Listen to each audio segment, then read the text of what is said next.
Shalom, saudara dan saudari yang terkasih dalam Tuhan kita Yesus Kristus.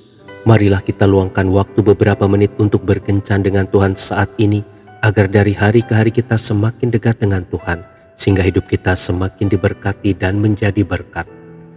Pembacaan dari kitab 2 Raja-Raja bab 6 ayat 15 sampai dengan 17. Ketika pelayan abdi Allah bangun pagi-pagi dan pergi keluar, maka tampaklah suatu tentara dengan kuda dan kereta ada di sekeliling kota itu.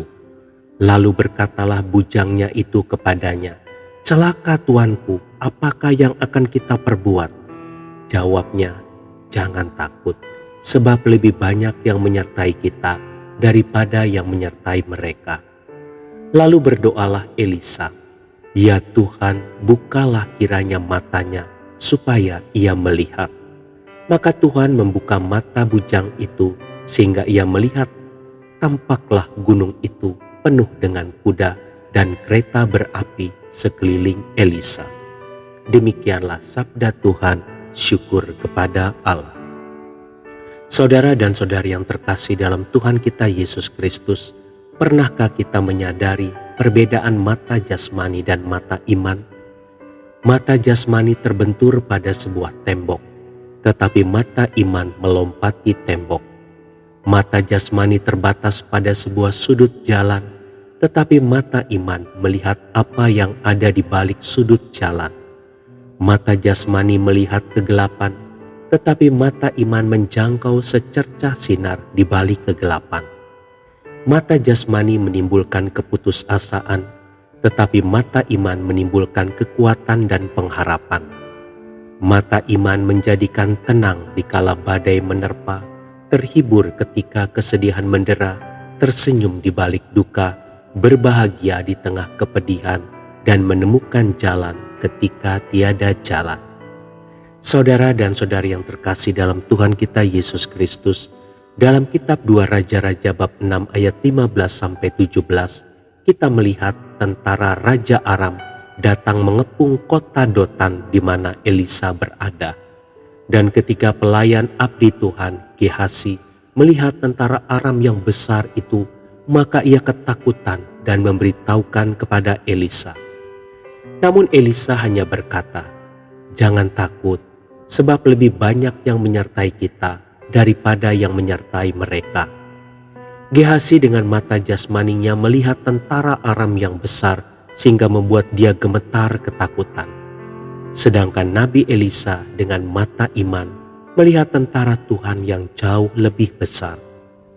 Gehasi hanya mampu melihat situasi yang dihadapi dengan mata jasmani. Oleh sebab itulah Nabi Elisa berdoa, "Ya Tuhan, bukalah kiranya matanya supaya ia melihat." Maka Gehasi mulai memiliki mata yang melihat. Nabi Elisa menjalani jenis kehidupan, hidup bukan karena melihat, tetapi karena percaya. 2 Korintus 5 ayat 7. Sedangkan Gehasi menjalani kehidupan yang memiliki mata namun tidak melihat. Markus 8 ayat 18.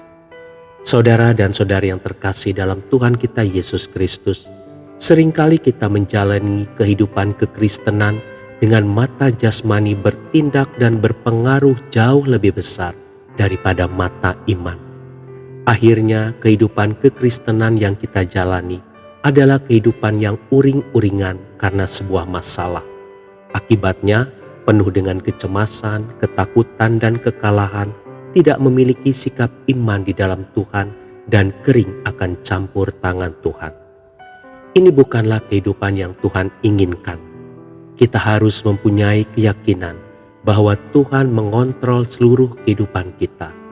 Tuhan yang kita sembah adalah Tuhan yang besar, yang bukan sekadar mampu menciptakan langit dan bumi, tetapi juga mampu mengubah situasi dan kesusahan yang kita hadapi.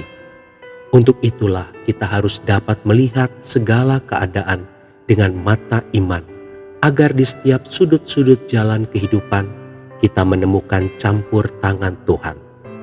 Jika kita hanya hidup dengan mata jasmani, maka kecillah kekuatan kita. Tetapi ketika kita hidup dengan mata iman, maka kita lebih dari seorang pemenang. Saudara dan saudari yang terkasih dalam Tuhan kita Yesus Kristus, bagaimanakah kita dapat mengubah kehidupan kekristenan Gehazi menjadi kehidupan kekristenan Elisa? Dengan mengubah mata yang tidak melihat menjadi mata yang melihat melalui doa. Karena doa adalah batu penjuru kehidupan kekristenan yang sejati. Berdoalah seperti yang Elisa lakukan. Tuhan Yesus memberkati. Marilah kita berdoa dalam nama Bapa dan Putra dan Roh Kudus. Amin. Tuhan Yesus, aku rindu senantiasa menikmati campur tangan-Mu dalam hidupku. Bukalah mata imanku untuk melihat dan merasakan kuasa dan keajaiban-Mu. Amin. Dalam nama Bapa dan Putra dan Roh Kudus. Amin.